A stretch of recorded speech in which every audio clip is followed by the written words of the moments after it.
വചന കേൾവിയിലേക്ക് എല്ലാവർക്കും സ്വാഗതം. പ്രതിദിന വിശുദ്ധ വേദപുസ്തക വായന 825 ദിവസം. യെഹെസ്കേൽ പ്രവാചകന്റെ പുസ്തകം 25 അധ്യായം.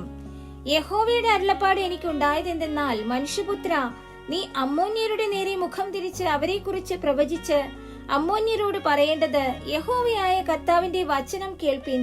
യഹോവയായ കർത്താവ് ഇപ്രകാരം അരുളിച്ചെയ്യുന്നു, എന്റെ വിശുദ്ധ മന്ദിരം അശുദ്ധമായി തീർന്നപ്പോൾ നീ അതിനെയും ഇസ്രായേൽ ദേശം ശൂന്യമായി തീർന്നപ്പോൾ അതിനെയും യഹൂദാഗൃഹം പ്രവാസത്തിലേക്ക് പോയപ്പോൾ അവരെയും ചൊല്ലി നന്നായി എന്ന് പറഞ്ഞതുകൊണ്ട് ഞാൻ നിന്നെ കിഴക്കുള്ളവർക്ക് കൈവശമാക്കി കൊടുക്കും.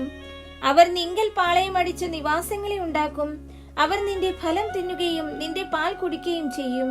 ഞാൻ രബ്ബായെ ഒട്ടകങ്ങൾക്ക് കിടപ്പിടവും അമ്മോന്യരെ ആട്ടിൻകൂട്ടങ്ങൾക്ക് താവളവുമാക്കും. ഞാൻ യഹോവ എന്ന് നിങ്ങൾ അറിയും. യഹോവയായ കർത്താവ് ഇപ്രകാരം അരുളിച്ചെയ്യുന്നു, ഇസ്രായേൽ ദേശത്തെക്കുറിച്ച് നീ കൈകൊട്ടി കാലുകൊണ്ട് ചവിട്ടി സർവ്വനിന്ദയോടും കൂടെ ഹൃദയപൂർവ്വം സന്തോഷിച്ചതുകൊണ്ട് ഞാൻ നിന്റെ നേരെ കൈനീട്ടി നിന്നെ ജാതികൾക്ക് കവർച്ചയായി കൊടുക്കും. ഞാൻ നിന്റെ വംശങ്ങളിൽ നിന്ന് ഛേദിച്ച് ദേശങ്ങളിൽ നിന്ന് മുടിച്ച് നശിപ്പിച്ചു കളയും. ഞാൻ യഹോവ എന്ന് നീ അറിയും.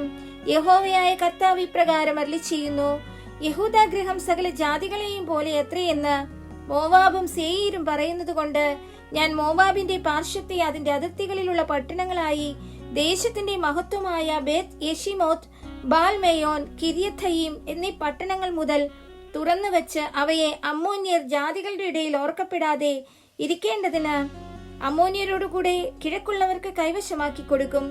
ഇങ്ങനെ ഞാൻ മോവാബിൽ ന്യായവിധി നടത്തും. ഞാൻ യഹോവ എന്ന് അവർ അറിയും.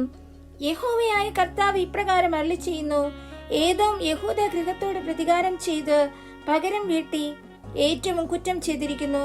അതുകൊണ്ട് യഹോവയായ കർത്താവ് ഇപ്രകാരം അരുളിച്ചെയ്യുന്നു, ഞാൻ ഏദോമിന്റെ നേരെ കൈനീട്ടി അതിൽ നിന്ന് മനുഷ്യനെയും മൃഗത്തെയും ഛേദിച്ച് അതിനെ ശൂന്യമാക്കി കളയും. തേമാൻ മുതൽ ദേദാൻ വരെ അവർ വാളിനാൽ വീഴും. ഞാൻ എന്റെ ജനമായ ഇസ്രായേൽ മുഖാന്തരം ഏദോമിനോട് പ്രതികാരം നടത്തും.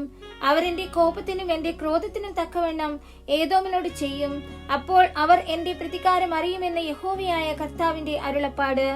യഹോവയായ കർത്താവ് ഇപ്രകാരം അരുളിച്ചെയ്യുന്നു, ഫെലിസ്ത്യർ പ്രതികാരം ചെയ്തു പൂർവ്വദേശത്തോട് നാശം വരുത്തുവാൻ നിന്ദാഹൃദയത്തോടും കൂടെ പകരം വീട്ടിയിരിക്കൊണ്ട് യഹോവയായ കർത്താവ് ഇപ്രകാരം അരുളിച്ചെയ്യുന്നു, ഞാൻ ഫെലിസ്ത്യരുടെ നേരെ കൈനീട്ടി ക്രേത്യരെ സംഹരിച്ചു, കടൽക്കരയിൽ ശേഷിപ്പുള്ളവരെ നശിപ്പിച്ചു കളയും. ഞാൻ ക്രോധശിക്ഷകളോടുകൂടി അവരോട് മഹാപ്രതികാരം നടത്തും. ഞാൻ പ്രതികാരം അവരോട് നടത്തുമ്പോൾ ഞാൻ യഹോവ എന്ന് അവർ അറിയും.